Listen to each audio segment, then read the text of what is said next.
इसलिए बार बार कहता हूं कि आपके दौर में आप कोई बात को सोचें और उस बात को आप इंप्लीमेंट करें, समाज में जागृत कर दें और उसके ऊपर एक्शन भी हो जाए।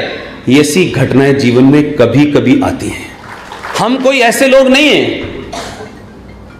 कि हमारा जन्म कोई बड़े परिवारों में हुआ हो या हमने कोई बहुत पढ़ लिया हो, लेकिन आज के दौर में जिन लोगों ने कहा कि आपकी 21वीं सदी है और भारत की 21वीं सदी है, भारत के लोगों को यह एहसास नहीं था और भारत के अभी बहुत सारे लोगों को यह एहसास नहीं है कि 6 अगस्त को भारत आजाद हुआ, इस बार 15 अगस्त को नहीं हुआ।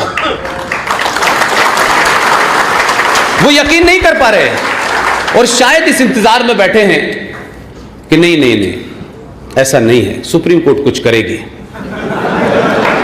वो इस इंतजार में बैठे हैं, उन्हें अभी भी अपने होने का और इस सच्चाई को एक्सेप्ट करने का कि एक जघन्य अपराध हुआ था, उस अपराध को सिर्फ सही किया गया है। कि हमारे मन में जो था कई सौ सालों से, हम चाहते तो थे लेकिन ये यकीन नहीं था कि हमारे सामने भी ऐसा हो जाएगा। और जब वो हो गया तो हम उसके मैसेज को कम समझ रहे हैं, उस बात को दूसरे तरीके से प्रोपेगेट ज्यादा कर रहे हैं। कहा कि आप जो करके जाएंगे इतिहास उन्हीं डेट को पढ़ेगा। जो लोग सरदार पटेल को भुलाना चाहते थे और इस देश में 300 से ज्यादा स्कॉलरशिप, खेल की स्कॉलरशिप, वो कौन सा खेल उन्होंने खेला था जिससे इस देश में खेलों का सबसे बड़ा पुरस्कार राजीव गांधी खेल रत्न। अब आप सोचिए थोड़ी देर के लिए, ये हमारी कमजोरी थी।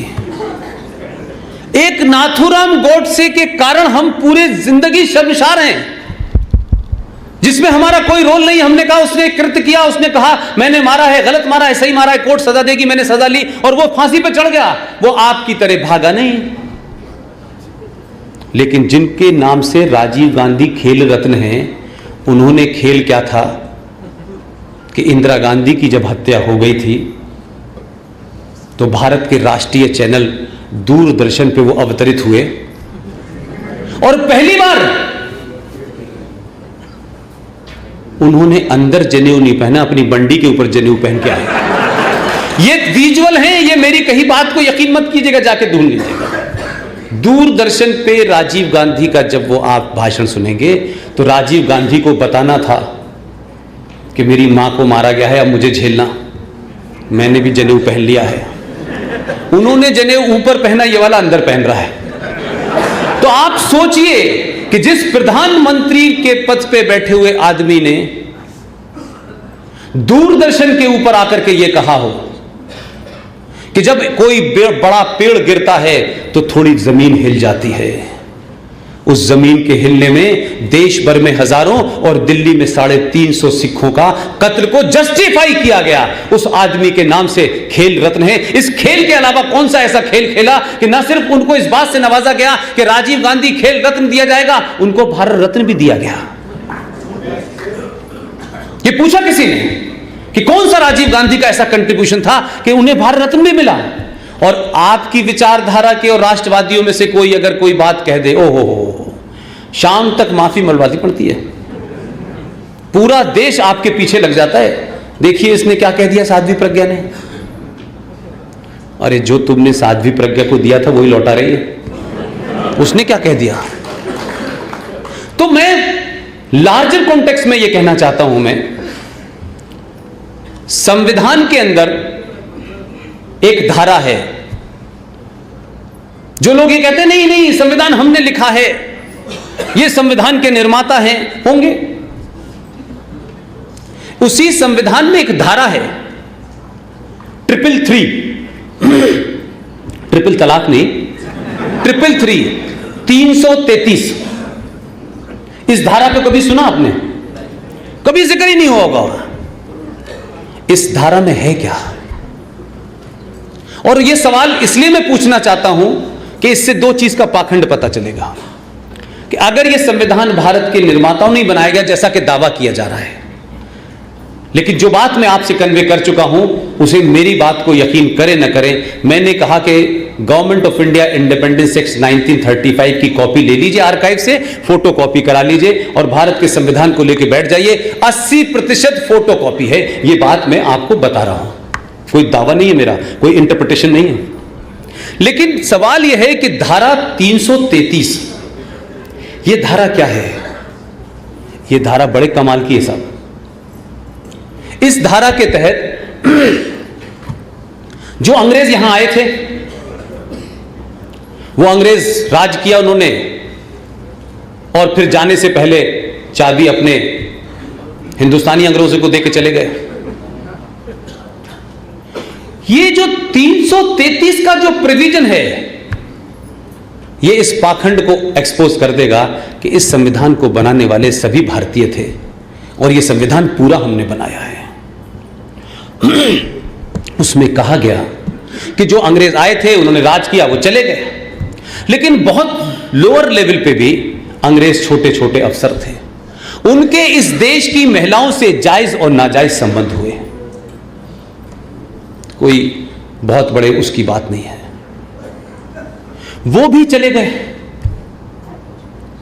यह कहा गया कि उन महिलाओं से होने वाली संतानों को भारत में एंग्लो इंडियन कहा जाएगा, एंग्लो इंडियन कहा जाएगा।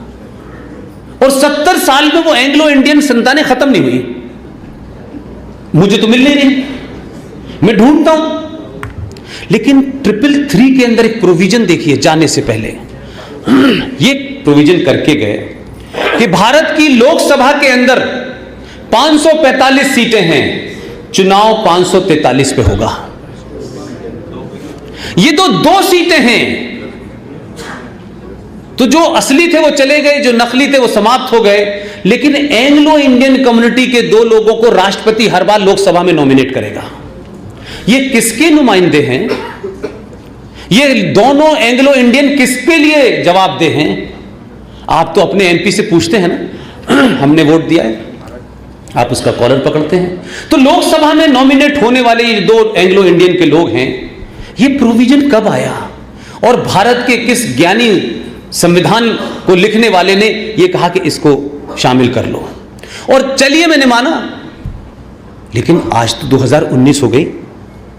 इस देश में हजारों जातियां ऐसी हैं, और जिस राज्य में की राजधानी में मैं हूं, यहां तो हजारों जनजातियां हैं जिन्होंने या जिनकी कबीलों के लोगों ने, उस जातियों के सरदारों ने कभी पार्लियामेंट देखी नहीं है। कम से कम वो हजारों लाखों लोगों की नुमाइंदगी करने के लिए उनमें से कोई नॉमिनेट नहीं होना चाहिए था। ये एंग्लो इंडियन को ढूंढ ढूंढ के कहां से लाया जाता है, और इस पे चर्चा नहीं होती कि इसको बंद होना चाहिए, या तो ये प्रोविजन खत्म होना चाहिए, या ये एंग्लो इंडियन की जगह इस देश में उन लोगों को 2 सीटों पे नॉमिनेट करना चाहिए जो भारत में सबसे कम जनसंख्या में है। और उसमें मेरी सजेशन है, सरकार माने या न माने, मैं तो सजेशन ही दे सकता हूं।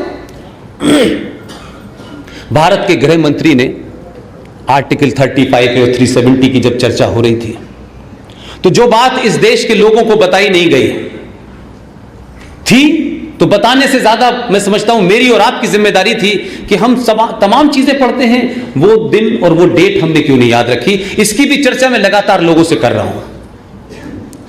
तो गृह मंत्री तक शायद ये बात पहुंच गई। 22 फरवरी 1994, 1994, 22 फेब, देश में कांग्रेस की सरकार थी, प्रधानमंत्री पीवी नरसिम्हा राव थे। भारत की पार्लियामेंट में ज्वाइंट सेशन में एक प्रस्ताव पारित हुआ। यह प्रस्ताव आरएसएस और बीजेपी का नहीं था कि इनको साहब पाकिस्तान से दुश्मनी थी।